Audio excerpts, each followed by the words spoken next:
క్రీస్తు యొక్క శుభనామములో మీ అందరికీ దైవాశీర్వాదములు పలుకుతూ ఈ వేకువ జామున ప్రార్థనలకు మీకు అందరికీ స్వాగతం పలుకుతూ రండి దేవుని యొక్క వాక్యమును మనము ధ్యానము చేసుకుందాం.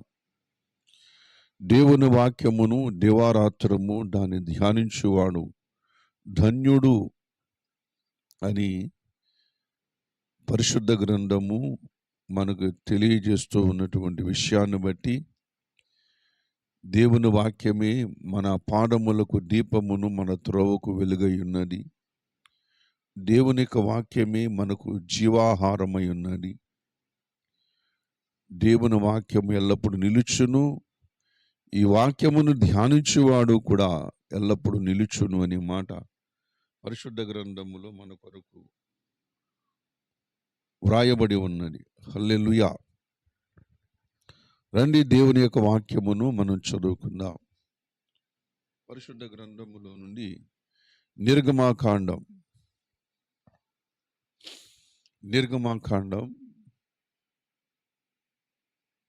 12వ అధ్యాయం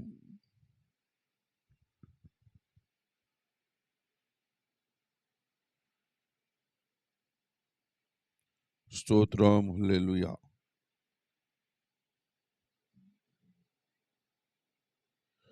నిర్గమాకాండం 12వ అధ్యాయం 14వ వచనం. కాబట్టి ఈ దినము మీకు జ్ఞాపకార్థమైన దినము, మీరు యెహోవాకు పండుగగా దాన్ని ఆచరింపవలెను. తరతరములకు నిత్యమైన కట్టడగా దాన్ని ఆచరింపవలెను. చిన్న మాట ప్రార్థన చేసుకుందాం. ప్రేమ కలిగిన మా తండ్రి, పరిశుద్ధుడైన మా ప్రభువా, నీ పరిశుద్ధమైన, నీ ఘనమైన, నీ సర్వోన్నతమైన నీ నామమును బట్టి నీకు వందనాలు, స్తోత్రములు చెల్లించుకొనిచూ ఉన్నాం. యేసయ్యా, నువ్వెంతైనా నమ్మదగిన వాడవు నాయనా. నీకు స్తోత్రములు తండ్రి, స్తోత్రములు, స్తోత్రములు తండ్రి. నీ మాట నమ్మదగినది దేవా. నా ప్రభువా, నీ కరుణ నమ్మదగినది, నీ దయ నమ్మదగినది, నీ కృప ఎంతో నమ్మదగినది నాయన. కృపాసత్య సంపూర్ణంగా మా మధ్య నివసించినటువంటి మా ప్రభువా, మా పితరులకు చెప్పినట్లుగా, మా పితరులకు వాగ్దానము చేసినట్లుగా దినములంతమందు నాయన మీరు మాతో మాట్లాడుచూ ఉన్నారు తండ్రి. మమ్మల్ని రక్షించుకున్నారు ప్రభువా, నీకు వందనాలు. నీ సొత్తైన ప్రజగా మమ్మల్ని చేసుకున్నారు. యేసుక్రీస్తు ప్రభువా, నీకు వందనాలు. నీ రాజ్యము కొరకు, నీ మహిమ కొరకు సిద్ధపరచబడిన మమ్మల్ని అందరినీ కూడా నాయనా నా ప్రభువా నిత్య జీవముతో అలంకరించి నీ మహిమ కొరకు మమ్మల్ని నడిపిస్తున్నందులకు నీకు వందనాలు. చదువుమని లేఖన భాగమును మా వినికుడులో దీవించండి. ఈ దిన దీవెనలు, ఈ దిన ఆశీర్వాదములు, నీ కృపలు మందరికీ మెండుగా ఇచ్చి నడిపించమని మా ప్రభువును ప్రియరక్షకుడిని యేసునామమును బట్టి అడిగి వేడుకొనిచున్నాము తండ్రి. ఆమీన్, ఆమీన్, ఆమీన్. ప్రభునందు నాకు అత్యంత మిక్కిలి ప్రియమైనటువంటి దేవుని ప్రజలారా, దేవుని బిడ్డలారా, ఈ మాటను మనము, ఈ సంగతులను మనము ధ్యానము చేసుకుందాం. మానవుని యొక్క సంపూర్ణ రక్షణ సంకల్పములో ఆయా సందర్భాల్లో వాక్యమును ధ్యానం చేస్తూ ఉన్నప్పుడు కొన్ని అమూల్యమైనటువంటి బంగారు మూటలు, వజ్రాల మూటలు మనకు కనబడుతూ ఉంటాయి. ఒక్కొక్క మూటలో కూడా 7 అనుభవాలు కనబడుతూ ఉంటాయి. అవి చాలా దావీదు చెబుతూ ఉంటాడు, వెండి బంగారముల కంటే కోరదగినది అంటూ ఉంటాడు. నీ వాక్యము వెండి బంగారముల కంటే కోరదగినది, అమూల్యమైన సంపద అంటూ ఉంటాడు. అమూల్యమైన సంపద అంటూ ఉంటాడు. ఈ మాటలు ఈ భూమి మీద సంబంధించినవి కాదు. ఈ మాటలు నిత్య మహిమకు సంబంధించినటువంటి మాటలు. హల్లెలూయా. కాబట్టి ఈ అనుభవాలు పరిశుద్ధ గ్రంథములో దేవుడు నిక్షిప్తం చేశాడు.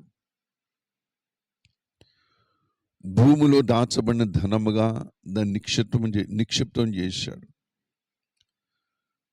దాన్ని వెతకడానికి, దాన్ని కనుగొనడానికి ఒక చక్కటి అద్భుతమైనటువంటి ప్రణాళికను దేవుడు సిద్ధం చేశాడు.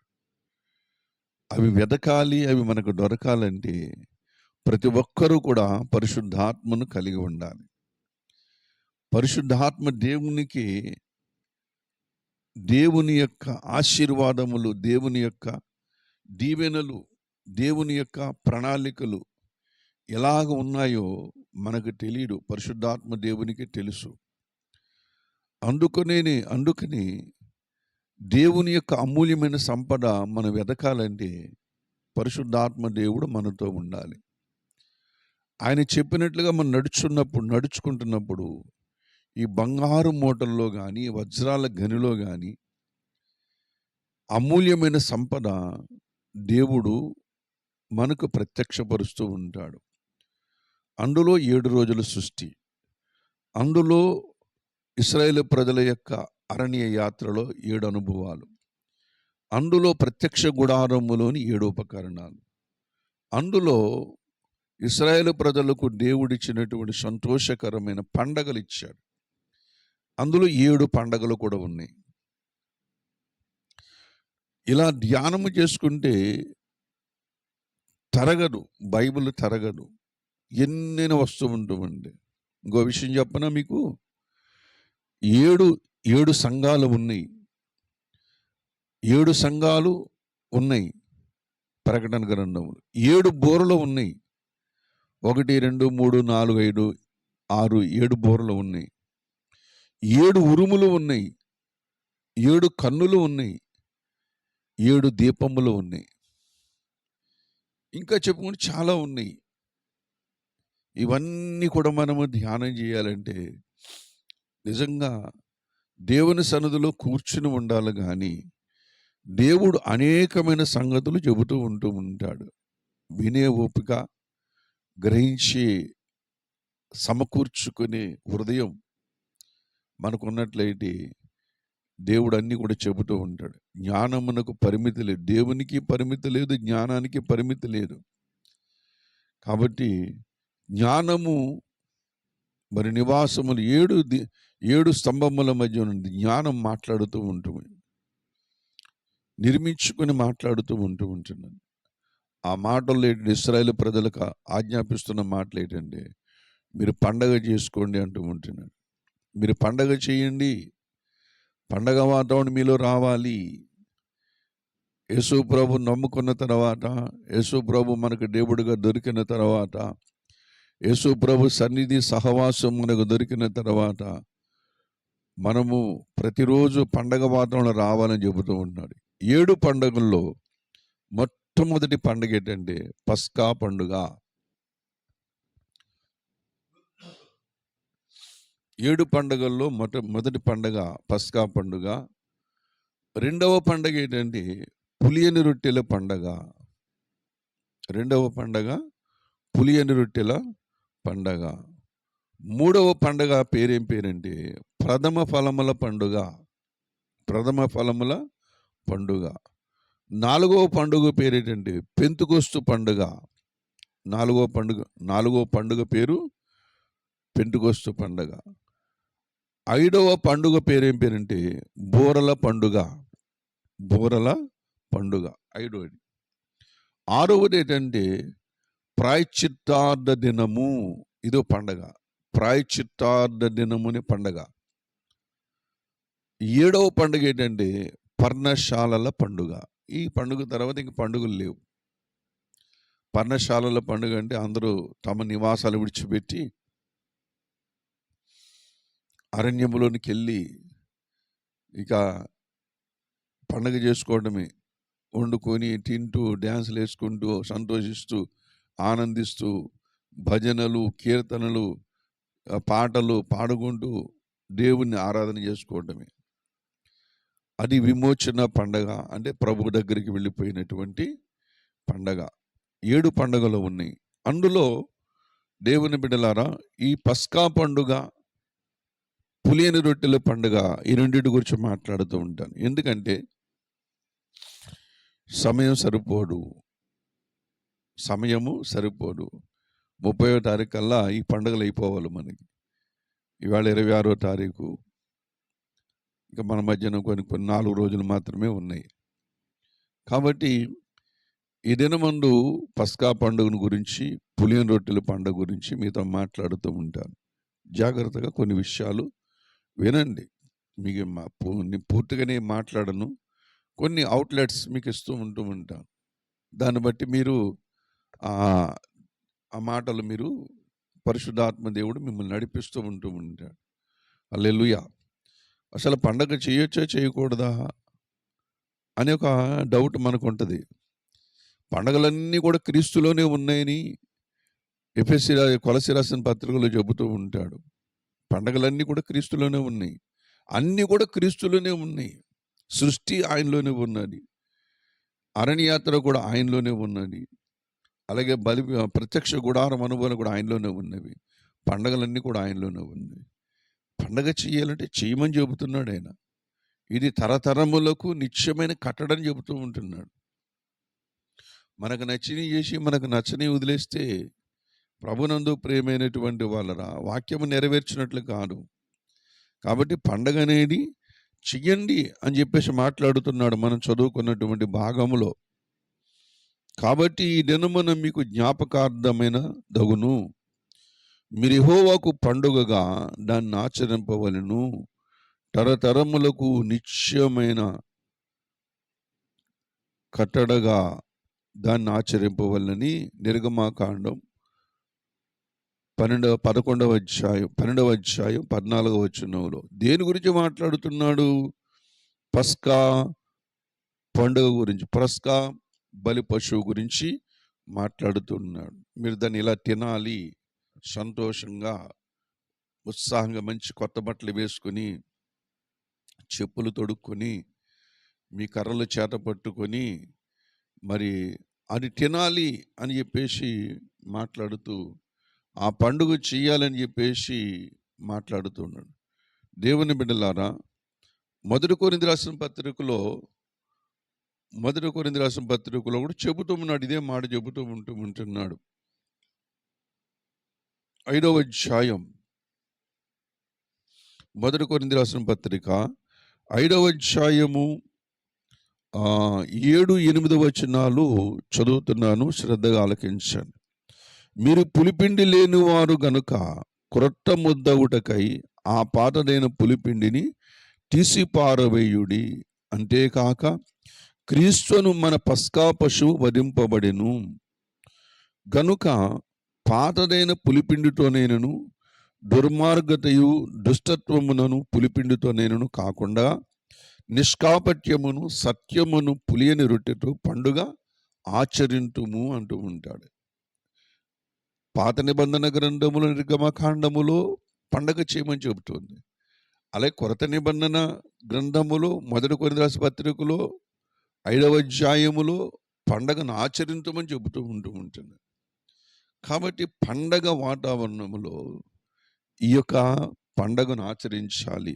క్రీస్తుని పస్కా బలి పశువు మన కొరకు వధింపబడ్డాడు, ఇది పండగ అంటూ. యేసు ప్రభువారు మన కొరకు మరణించి,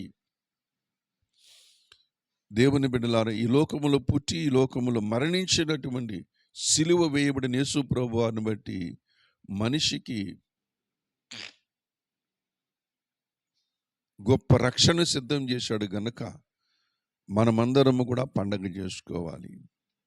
అలాగే ఇశ్రాయేలు ప్రజల మధ్య ఐగుప్తులో నుంచి వారు విమోచించడానికి వారి కొరకు విమోచించే దినము కంటే ముందుగా వారు బలి పశువును ప్రతి కుటుంబానికి ఒక్కొక్క గొర్రెల్లో కానీ మేకల్లో కానీ మరొక దాన్ని జంతువు తెచ్చుకుని దేవుడి వధించమన్నట్లుగా వధించుకున్నారు. దాన్ని తినమని చెప్పారు. తిన్నారు. దాని రక్తాన్ని నిలువ కమ్మి మీద, మరి పైన అడ్డకమ్మి మీద పూయమని చెప్పారు. చెప్పిన తర్వాత ఆ సంహార దూత వారిని దాటుకుంటూ వెళ్ళిపోయాడు. వచ్చి ఆ గుమ్మాలను చూసుకొని, ఆ రక్తము ఉన్న గుమ్మాలు చూసుకుని, ఆ లోపలికి వెళ్ళకుండగా వారిని ఎవరిని కూడా మరి ముట్టుకోకుండగా సంహార దూత ఐటు దేశమంతా సంచరించాడు. ఏ కుటుంబంకైతే, ఏ కుటుంబానికైతే పైన నిలువు కమ్మి మీద, పైన ఆ పక్క ఈ పక్క నిలువు కమ్మెల మీద, పైనున్న అడ్డకమ్మి మీద ఈ రక్తపు గుర్తు లేడో వారింటిలోనికి సంహార దూత వెళ్ళి వారిని ప్రథమ సంతానాన్ని, ప్రథమ పశువులను నాశనం చేసినట్లుగా పరిశుద్ధ గ్రంథము, బైబిల్ గ్రంథం మనకు తేటగా తెలియజేస్తుంది. సంహార దూత దాటిపోయాడు గనుక మీరు బ్రతికి ఉన్నారు గనుక మీరు పండగ చెయ్యండి. దేవుడు మీకు మేలు చేశాడు. దేవుడు పస్కా బలి పశువు ద్వారా మీ జీవితంలో మేలు జరిగింది, గొప్ప ఆశీర్వాదం దొరికింది, గొప్ప రక్షణ మీకు దొరికింది, కాబట్టి మీరు పండగ చెయ్యండి అంటూ. అలాగని ప్రభునందు ప్రేమ మనకు చెబుతూ ఉంటున్నాడు ఏంటంటే, మీరు కూడా పండగ వాతావరణముటి కార్యము చేయండి అంటూ ఉంటున్నాడు. పండగ వాతావరణముటి కార్యము చేయండి. ఎందుకు? మానవుడు మన ఆత్మీయ జీవితంలో మానవునికి దేవుణ్ణి చేరుకోవడానికి అడ్డుబండగా ఉన్నది పాపము. దేవుని దగ్గరికి వెళ్ళకుండా, మానవుణ్ణి దేవుని దగ్గరికి వెళ్ళకుండా అడ్డుకుంటున్నటువంటి వాడు ఈ లోకపు అధికారి, దుష్టశక్తి, సాతాను, అపవాది అని వాడికి పేరు. ఈ లోకాధికారి అని పేరు. వాడి లోకమునంతటిని కూడా చీకటితో కప్పేశాడు. ఈ లోకమునంతటిని అజ్ఞానముతో కప్పేశాడు. ఈ లోకమునంతటిని కూడా మూఢత్వంతో నింపేశాడు. మనుషులను ఎలా నింపాడు? మూఢత్వంతో, మూర్ఖత్వంతో, అవిధేయతతో, అవిశ్వాసముతో.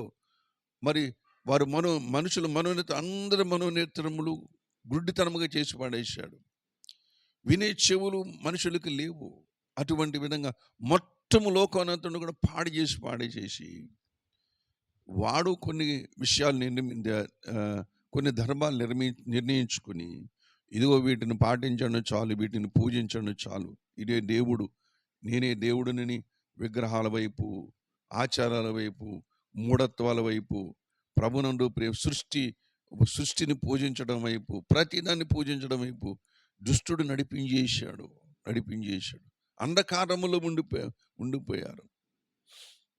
ఇదిగో నిన్ను మోస్తున్నటువంటి ఈ భూమి దేవుడు దేవత, ఇదిగో గాలి దేవత, ఇదిగో అగ్ని దేవత, ఇదిగో ధనము దేవత, ఇదిగో ఇవన్నీ కూడా సూర్యుడు దేవత. ఎందుకంటే వీళ్ళందరూ బట్టి బతుకుతున్నారు కనుక. ఇదిగో చెట్టు మీకు ఫలాలు ఇస్తుంది కాబట్టి చెట్టు మీకు దేవత, పొలము నీకు పంటనిస్తుంది కాబట్టి పొలము నీకు దేవత, పైరు నీకు దేవత. ప్రతి దేవత చేయకుండా దేన్ని కూడా విడిచిపెట్టలేదు దుష్టుడు ఈ లోకంలో. మనుషులను అలాగా భ్రష్టు పట్టించి దేవునికి దూరం చేయాలని, దేవునికి మనుషులను దూరంగా తీసుకుని అంధకారంలో తీసుకుని వెళ్ళిపోయాడు. అందుకని వారు గ్రహించలేకపోతున్నారు. ఆ భయంకర నిద్రమత్తులోంచి ఉంటున్నారు. వాళ్ళు ఎంతమంది మేలుకొలిపినా సరే మరి మేలుకొలలేకపోతూ ఉంటున్నారు. కానీ దేవుని బిడ్డలారా, దేవుని యొక్క మహాకృపను బట్టి దేవుడు మన కన్నులను తెరిచాడు. హల్లెలూయా. దేవుడు ఆయన చిత్తములోకి వచ్చి మన కనుగుడ్డును ముట్టుకున్నాడు. మన కన్నులు తెరవబడ్డాయి, మన చెవులు తెరవబడ్డాయి, మన హృదయములు వెలుగు వచ్చినది. అరే, ఇది అజ్ఞానము కదా, ఇది అవివేకము కదా, ఇది తప్పు కదా అని మన మనసుకు, మన హృదయాలకు దేవుడు తెలియజేసుకుని కనుపరుచుకున్నాడు. మన కన్నులు వెలిగించాడు. అపోస్తలుడైన పౌలు కన్నులు తెరిచిన దేవుడు మన కన్నులు తెరిచాడు. ప్రభునందు ప్రియమైనటువంటి వాళ్ళరా, బిలాము కన్నులు తెరిచిన దేవుడు మన కన్నులు తెరిచాడు. అప్పుడు దేవవాక్కులు చెప్పినటువంటి దేవుని చూడగలుగుతూ ఉంటున్నాం. అందుకొరకు అపవాది క్రియల్లో నుంచి, పాపములోంచి, శాపములో నుంచి మనల్ని విడిపించాడు గనక ఈ పస్కా పండుగ మనం చేయాలంటూ ఉంటున్నాడు. మన కొరకు వధింపబడిన దేవుని గొర్రె పిల్లను భుజించటములో ఇది పండగ వాతావరణంతో చేయాలని చెప్పేసి అన్నాడు. పండగ వాతావరణం అంటే సంతోషం, పండగ వాతావరణం అంటే జయోత్సాహం, జయం కలిగింది మనకి. లోకము నుండి జయం కలిగినది, పాపము నుండి జయము కలిగినది దేవుడు సిద్ధం చేశాడు. దాన్ని స్వతంత్రించుకోవటమే నీ పక్షముగా. నువ్వు చేయలేనిది, నువ్వు పొందలేనిది, నువ్వు సాధించలేనిది, ఎప్పటికి కూడా నువ్వు సాధించలేనిది దేవుడు నీ కొరకు ఇంత గొప్ప రక్షణ సిద్ధం చేయడంటే క్రీస్తుని మన పస్కా పశువు వధింపబడ్డాడు. ఈ సంతోషం ఎక్కడిది? ఈ ఆనందం ఎక్కడిది? ప్రభునందు ప్రియమైన వాళ్ళ ఈ ధైర్యం ఎక్కడిది? ఈ విశ్వాసం ఎక్కడిదంటే ఇదిగో క్రీస్తులో ఉన్నది. హల్లెలూయా. కాబట్టి ఈ కారణాన్ని బట్టి పండగ చేస్తున్నాం.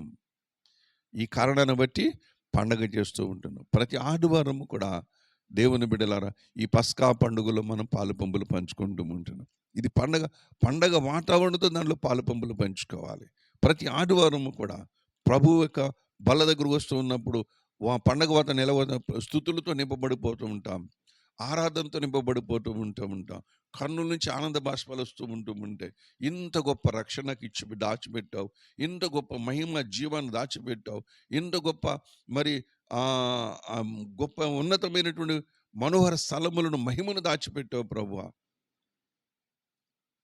ఏమి చేశానని, ఏమి ఇవ్వగలను నీకని ఆనంద బాష్పాలు వస్తూ దేవునికి కృతజ్ఞతాస్తుతులు చెల్లించుకుంటూ ఉంటా.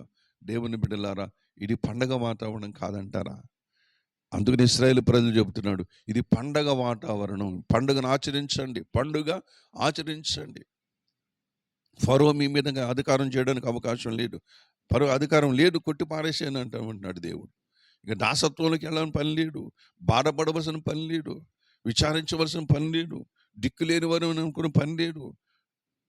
ఎందుకంటే దేవుడు పాప శాప మరణ నియమముల నుంచి మన సాతానిక అధికారంలో నుంచి మనల్ని ప్రత్యేకించుకున్నాడు గనక మనము పండగ చేయాలి. దేవుని బిడ్డలారా ఈ పస్కా పండుగను చేయాలి. అనగా మనలను మరణములో నుంచి జీవములోనికి దాటించాడు. హల్లెలూయా. ఎక్కడి నుంచి? మరణములో నుంచి జీవములోనికి మనం దాటించాడు. యోహాను సువార్త 5వ అధ్యాయం, యోహాను సువార్త 5వ అధ్యాయం 24వ వచనం చదువుకుందాం. నా మాట విని నన్ను పంపిన వానిది విశ్వాసముంచువడించే జీవము గలవాడు, వాడు తీర్పులోనికి రాక మరణములో నుండి జీవములోనికి దాటి ఉన్నాడని మీతో నిశ్చయముగా చెప్పుచూ ఉన్నాను. దేవుని బిడ్డలారా, యేసుక్రీస్తు ప్రభువు నా మాట విని నన్ను పంపిన వాని విశ్వాసముంచువాడు నిత్య జీవము గలవాడు అనే మాట మనకు కనబడుతూ ఉంటుంది. దేవుని బిడ్డలారా, ఎందుకంటే యేసుక్రీస్తు ప్రభువారు నీ పక్షంగా నా పక్షంగా ఆయన నీ శత్రువులను మన శత్రువులను నీ విరోధిని, నా విరోధిని, క్రీస్తు విరోధిని అనగా అపవాదిని వాళ్ళందరినీ కూడా పట్టి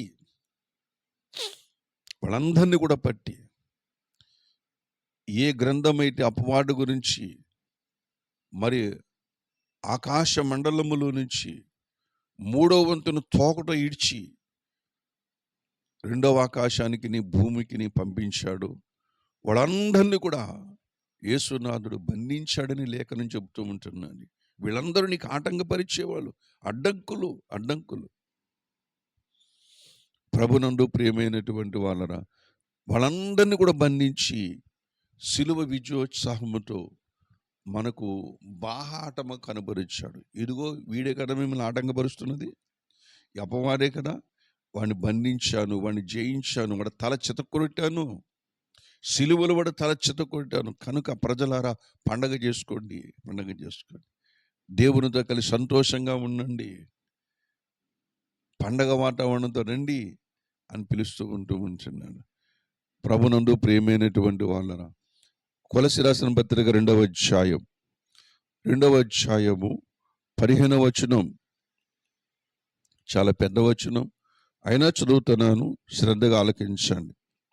దేవుడు వ్రాతరూపకమైన ఆజ్ఞల వలన మన మీద రుణముగాను మనకు విరోధముగాను నుండిన పత్రమును మేకులతో సిలువ కొట్టి దాని మీద చేవ్రాతను తుడిచివేసి మనకు అడ్డము లేకుండా దాన్ని ఎట్టివేసి మన అపరాధములన్నిటిని క్షమించి ఆయనతో కూడా మిమ్మల్ని జీవింపజేసాను.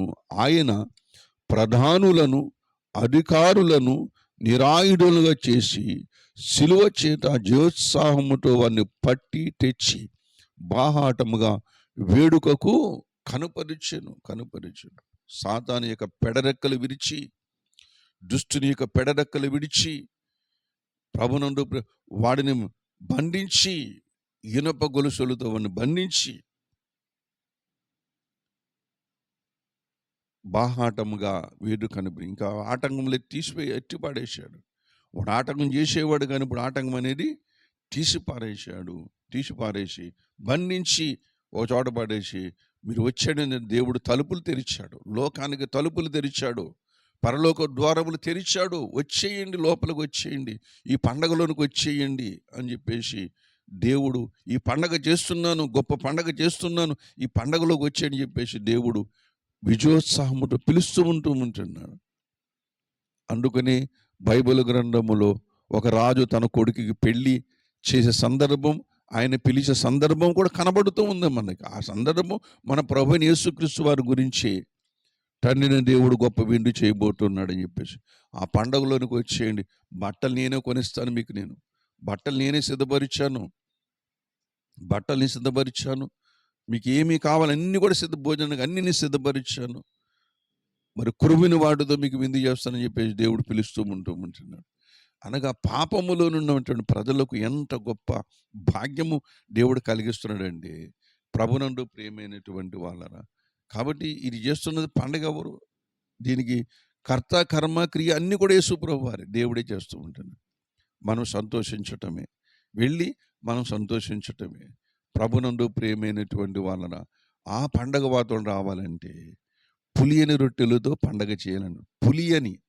పులిసిన దాంట్లో కాదు, పులియని రొట్టెలతో పండగ చేయాలండి. పులియని రొట్టెలు దేనికి సాదృశ్యం అంటే పాపమును కడుక్కున్న వారికి సాదృశ్యం. పాపమును ఎక్కడ కడుక్కోవాలి? యేసు రక్తములోనే పాపములు కడుక్కోవాలి. ఎవరైనా సరే, సింహాసనం మీద ఉన్నవాడైనా సరే, సింహాసనం అట్టడుగున కింద జీవిస్తున్నటువంటి మరి పనులు చేసుకున్నటువంటి వాడైనా సరే, దీనుడైనా సరే, ప్రతివాడు కూడా ఆ పండగ ఎలా చేయాలంటే పులియని రొట్టెలతో పండగ చేయాలి అంటూ ఉంటున్నాడు. అంటే ప్రభునందు ఫ్రెష్ దాంతో మనం పండగ చేయాలి అంటే నిలవ దాంతో కాదు, పులియని రొట్టెలతో పండగ చేయమంటూ ఉంటున్నాడు. ప్రభునందు ప్రియమైనటువంటి వాళ్ళరా, కాబట్టి పాతదైన పులిపిడిని తీసిపారేయాలి, పాతదైన స్వభావం తీసిపారేయాలి, పాపమును కడిగేసుకోవాలి, పాతదైన స్వభావం తీసేసుకోవాలి. ఆ స్వభావము పోతేనే కానీ ఈ పులియని రొట్టెలతో పండగ మనం చేయలేము. ప్రభునందు లోకములోంచి క్రీస్తులోనికి వచ్చాము, కానీ మన స్వభావం ఇంకా కడగబడన స్వభావంగా కనబడుతూ ఉంటుంది. అనేక మంది జీవితాల్లో వాళ్ళ స్వభావం మారదు, ఎప్పుడు కూడా అలాగే ఉంటుంది. అది ఏంటి, లోకంలో సామెత ఉంటుంది కదా, చింత చచ్చినా పులుపు సావలేదంటూ ఉంటారు. దేవుని బిడ్డలారా, అంటే స్వభావం మారలేదు. మనిషి బాగానే ఉన్నాడు కానీ స్వభావం మాత్రం మారలేడు. అంటే స్వభావం మారకుండా ప్రభు ఈ పండగ చేస్తున్నాం అనుకోండి, పులిసిన దాంతో పండగ చేస్తున్నాం, ఆచరించవద్దు అలాగన్నాడు. పులిసిన దాంతో చేయడు అంటే పాపముతో స్వభావం మారకుండా ఈ పండగ చేయకూడదు. అందుకనే పౌలు అంటూ ఉంటాడు, ప్రతివాడి పండగలో పాలుపొంపులు పొందిన ప్రతివాడు తను పరీక్ష చేసుకోవాలి అని చెప్పేసి మాట్లాడుతూ ఉంటున్నాడు. ప్రభునందు నాకు అత్యంత మిక్కిలి ప్రియమైనటువంటి వాళ్ళరా, మరి పండగ అనేది పాపమును పాపము నుంచి కడగబడుట, లోకము నుంచి ప్రత్యేకించబడుట, మన స్వభావాలు విడిచిపెట్టుట. మన స్వభావాలు విడిచిపెడతామా? విడిచిపెట్టాం. పాపమైన స్వభావం వెంబడిస్తూనే ఉంటుంది. ఎందుకంటే ఆ పాప శరీరములో ఉన్నదే పాపము, రక్తములో ఉన్నదే పాపము. ఆ స్వభావం అప్పుడప్పుడు బయట పడుతూనే ఉంటుంది. అసూయ, ద్వేషం, ఏమండి, ప్రభు చెప్పుడు గుండి మాటలు, అనేకమైనటువంటి ఈ దరిద్రమంతా కూడా లోకంలో ఉన్నది. ఒకప్పుడు దాంట్లో బతికాం, దాంట్లో జీవించాం, దాంట్లోనే బతికాం, దాంట్లోనే జీవించాం, దాంట్లోనే మరి కాలక్షేమం చేస్తూనే ఉంటున్నాం. ఇప్పుడు దాంట్లోంచి బయటకు వచ్చేసి దేవుని యొక్క కృపలోనికి వచ్చినప్పుడు సత్యమనే జీవము, సత్యములోనికి, జీవములోనికి, ప్రేమలోనికి, దేవుని ప్రేమలోనికి, దేవుని యొక్క సాత్వికములోనికి, దేవుని విధేయతలోకి వచ్చినటువంటి మనము ఆ పాతదైన పులిపిండిని తీసి పారవేయొద్దా? పాతదైన పులిపిండి తీసి పారవేసి పండగ చేయాలి కదా. దేవుడు చెప్తున్న మాట అది. పండగ ఎవరు చేయాలంటే పాపము నుంచి విడుదల పొందినవాడు పండగ చేసుకోవాలి. అనగా దేవుని సత్య స్వభావం ధరించుకొని, ప్రాచీన స్వభావం విడిచిపెట్టి నూతన నవీన స్వభావం ధరించుకొని, స్వభావం ధరించుకొని, లక్షణాలను ధరించుకొని మనము పండగ చేయాలి. ఇంకా మనకి ఈ పండగలో మనం పాలపొంగులు పొందుతున్నామండి. ఈ ప్రాచీన స్వభావం ఇంకా పోకపోతే, దేవుని బిడ్డలారా, దేవుడు నీ కొరకు సిద్ధపరిచిన రక్షణ నీ విషయంలో అది నిష్ప్రయోజనమైపోతూ ఉంటుంది. మారాలి. ఇశ్రాయేలు ప్రజలు ఎందుకు పండుగ చేయమనంటే వాళ్ళు దాసత్వం నుంచి బయటకు వచ్చేసారు. పూర్తి బయట దేవుడు తీసుకొచ్చేసాడు. ఎర్ర సముద్రం దాటించి తీసుకెళ్ళిపోతూ ఉంటున్నాడు. ఎర్ర సముద్రం దాటక మునుపు ఈ పండగ గురించి మాట్లాడుతున్నాడు. పండగ ఆచరించారు. పండగ అయిన తర్వాత వాళ్ళు ఎర్ర సముద్రం నుంచి దాటుకుంటూ వెళ్ళిపోతూ ఉంటున్నారు. ఈ వాతావరణంలో ఉంటున్నారు. ఈ పండగ వాతావరణంలో ఉంటున్నారు. వాళ్ళు పండగ చేసుకోవడం చూడండి, దేవుడు ఎంత చక్కగా తీసుకెళ్తున్నాడు.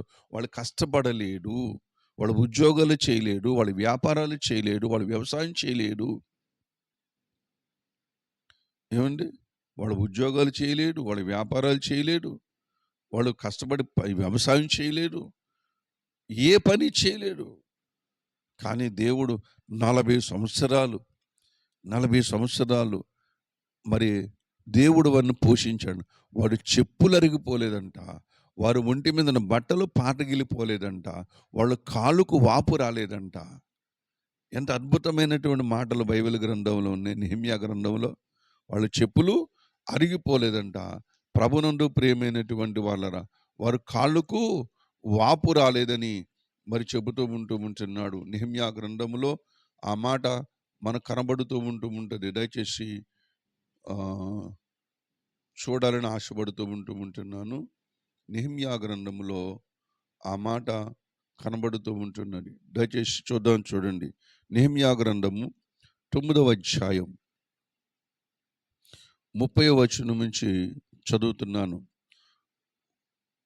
వారికి 19వ వచనం నుంచి చదువుతున్నాను. వారు ఎడారిలో ఉండగా నీవు బహు విస్తారమైన కృప కలిగిన వాడవై వారిని విసర్జింపలేడు.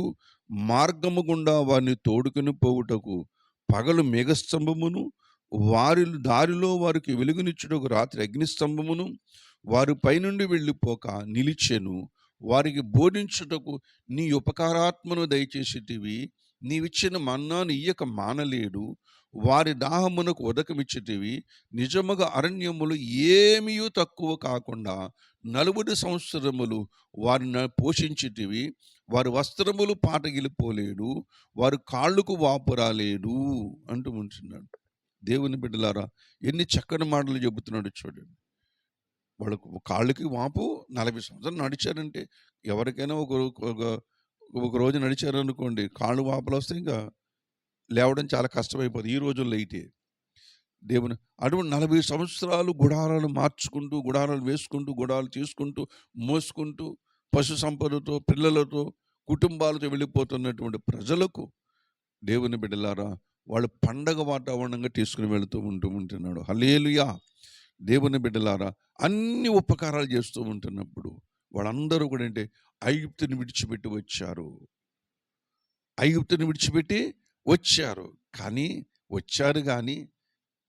ఐగుప్తు వాళ్ళ హృదయం నుంచి వెళ్ళిపోయిందా? ఐగుప్తు వాళ్ళ హృదయం నుంచి వెళ్ళిపోయినట్టు వెళ్ళిపోలేడు. ఐగుప్తు ఎవరు? వాళ్ళ హృదయంలోనే ఉన్నది. మాటికి ఐగుప్తు జ్ఞాపకం చేసుకుంటారు. అదే విధంగా వాళ్ళకి సంభవించిన మనకి కూడా సంభవిస్తుంది. లోకములోంచి క్రీస్తులోకి వచ్చాము కానీ లోకం మనలో ఇంకా పోలేదు. స్వభావం ఇంకా మారలేదు. వాళ్ళకంటే గొప్పోళ్ళం కాదు మనం. వాళ్ళు మన పితరులు. వాళ్ళు మన పితరులు. మన పితరులకున్న లక్షణాలు మనకు కూడా ఉంటూ ఉంటాయి. అలా ఉండకూడదని యేసు ప్రభువారు చెప్తున్నారు. అలా ఉండకుండా పండగ చేయమని చెబుతూ ఉంటున్నాడు. ఇశ్రాయేలు ప్రజల్లో నుంచి ఐగుప్తు దాటి ఎర్ర సముద్రమును దాటి ప్రయాణం చేస్తూ ఉన్నప్పటికీ కూడా మాటి మాటికి ఐగుప్తులో ఉన్న సంతోషం, ఐగుప్తులో ఉన్నటువంటి కూరగాయలు, ఐగుప్తులో ఉన్నటువంటి తిండి, ఐగుప్తులో ఉన్నటువంటి ఆ యొక్క వస్తువులు, ఐగుప్తులో ఉన్న నివాసాలు మాట గుర్తొస్తూ ఉంటున్నాయి.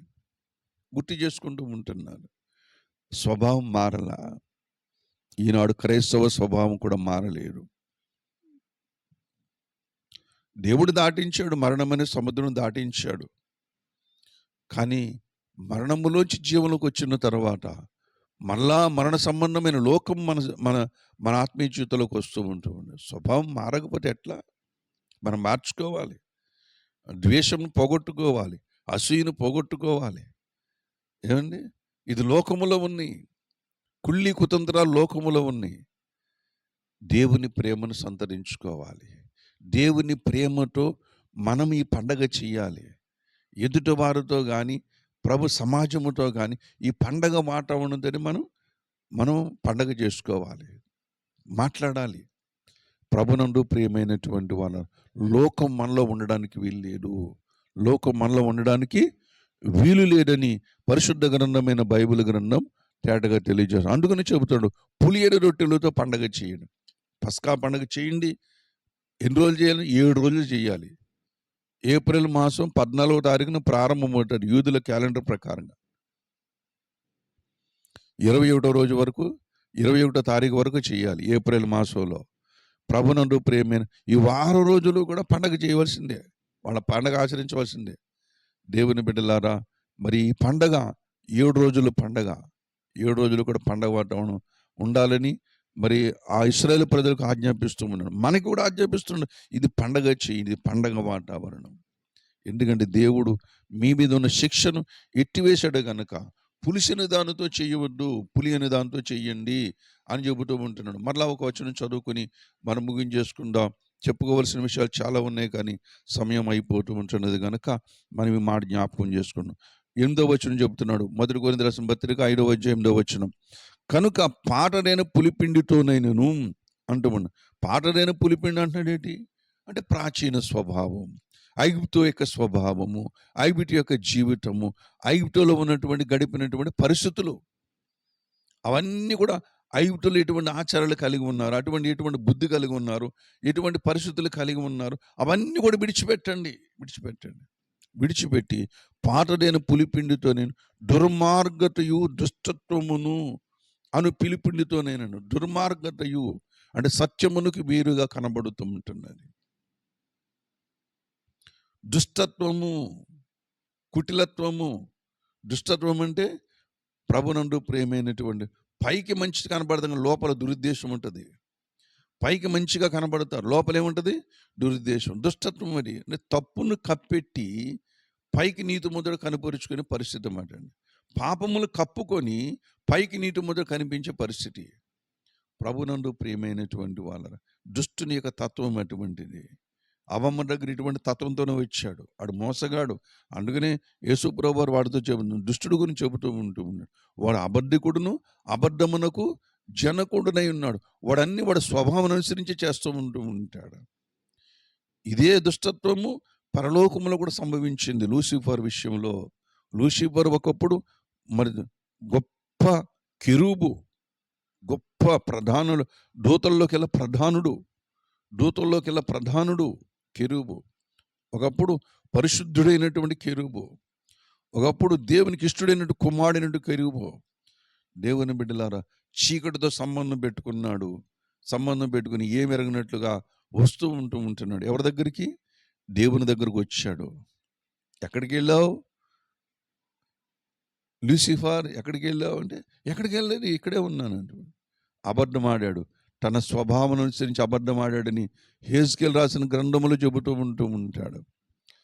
పాపం అక్కడ ప్రవేశించింది, చీకటి అతను ప్రవేశించింది. దేవుని బిడ్డలారా, వాడు కూడా ఏంటంటే దుష్టత్వం కప్పి పెడుతూ ఉంటాడు, కప్పిపెట్టుకుంటూ ఉంటాడు. ప్రతిదీ కప్పిపెట్టుకునే మనస్తత్వం ఉందనుకోండి, సమర్థించుకునే మనస్తత్వం ఉందనుకోండి, అది తప్పది. కొంతమంది సమర్థించుకుంటూ ఉంటారు, నేనే తప్పు చేయలేదు, నేనే నేరం చేయలేడు, నేనే ఎవరి గురించి మాట్లాడలేడు అని కొంతమంది సమర్థించుకుంటూ ఉంటారు, తమను సమర్థించుకుంటారు. నీ సమర్థింపు దేవునికి అవసరం లేదు. నీ సమర్థింపు కాదు, నీ హృదయ పరిశుద్ధతను దేవుడు కోరుతూ ఉంటున్నాడు. నీ హృదయ పరిశుద్ధతను కోరుతూ ఉంటున్నాడు. అవమ్మలాగా నేరం ఒకళ్ళ మీద ఇంకొకళ్ళ మీద నెట్టుతూ ఉంటారు. వాళ్ళు చేశారు, వాళ్ళు అన్నారు, నేరం కప్పెట్టుకుంటారు. వాళ్ళని తమ్ముడు నీటి మధ్యలో కనపరుచుకుందామని చూసుకుంటారు తప్ప, అయ్యో నేను పాపిని, దేవుడు నన్ను క్షమించాలి అని దేవుని దగ్గరకు వచ్చి పశ్చాత్తాపడరు. ప్రభునందు ప్రియమైనటువంటి వాళ్ళరా, ఈ దుష్టత్వం అంటారు, దాన్ని ఏమంటారు? దుష్టత్వం. దుష్టుడు కలుగు చేస్తున్న స్వభావం అది. దాంట్లోంచి మారితేనే కానీ ఈ పులిరొట్టె పండగ చేయకూడదు, పస్కా బలి పశువు పండగ కూడా చేయకూడదు. పస్కా బలి పశువు పండుగ చేయకూడదు, పులిరొట్టె పండుగ కూడా చేయకూడదు. ఎప్పుడు చేయాలి? దుష్టత్వమును మాని, దుష్టత్వం విడిచిపెట్టి, చెడుతనమును విడిచిపెట్టి దేవునికి పండగ చేయాలంటే దేవుని యొక్క చిత్తములోనికి వచ్చి ఆయన మాట విని ఆయన చెప్పిన ప్రకారంగా మనం ఏం చేయాలి? పండగ ఆచరించాలి. 7 పండగల్లో 2 పండగల గురించి మీతో మాట్లాడాను. ఒకటి పస్కా పండుగ, రెండవదిగా పులి రొట్టె పండగ. ఎన్ని పండుగలు ఉన్నాయి? 7 పండుగల్లో 2 పండుగల గురించి మాట్లాడాను. దేవుని బిడ్డలారా, ఈ 2 పండుగలు ఎలా చేయాలంటే పులి అనే రొట్టెతో పండుగ చేయాలి. ఎందుకు చేయాలంటే, ఇదిగో క్రీస్తు అనే పస్కా బలి పశువు మన కొరకు వధింపబడ్డాడు గనక ఇది పరిశుద్ధమైన పండుగగా మనం చెయ్యాలి. మన పాపములు ఎత్తివేశాడు, మన మీద ఉన్న మరణాన్ని ఎత్తివేశాడు, దేవుడు తన జీవములో నడిపించాడు గనక ఇంత గొప్ప విజయం ఈ లోకములో మన కన్నులు వెలిగించి మన హృదయములో దేవుని యొక్క వాక్యమును పెట్టి నిత్య జీవము కొరకు, మహిమ కొరకు మనందరూ సిద్ధపరుస్తుండే గనక ఈ పండుగ మనం చెయ్యాలి. ఎలా చేయాలి? పులి అనే రొట్టెల పండుగతో చేయాలి. పస్కా పండుగ చేయాలి, పులి రొట్టె పండుగ కూడా చేయాలి. ఎలా చేయాలి పులి రొట్టె పండుగ? ఐగుప్తు మనలోనికి రాకూడదు, కనాను మన జీవితంలో రావాలి. హల్లెలూయా. పరలోక మరి ఆ యొక్క జీవితం మనలోనికి రావాలి. దాని మీద ఆశించి వెనక మరిచి ముందున్న వాటి కొరకు వేగిరపడాలి. కాబట్టి పండగ అందరూ చేయాలి. ఎలా చేయాలంటే ఇదిగో ఎలా చేయాలి. నీ దేవుడు యెహోవా పరిశుద్ధుడు గనుక నీవును పరిశుద్ధంగా ప్రతి పండగ కూడా చేసి ధన్యులం అవుదాము. రండి ప్రార్థన చేసుకుందాం. దేవుడి మాటలు మన వినికిడులు దీవించునుగాక.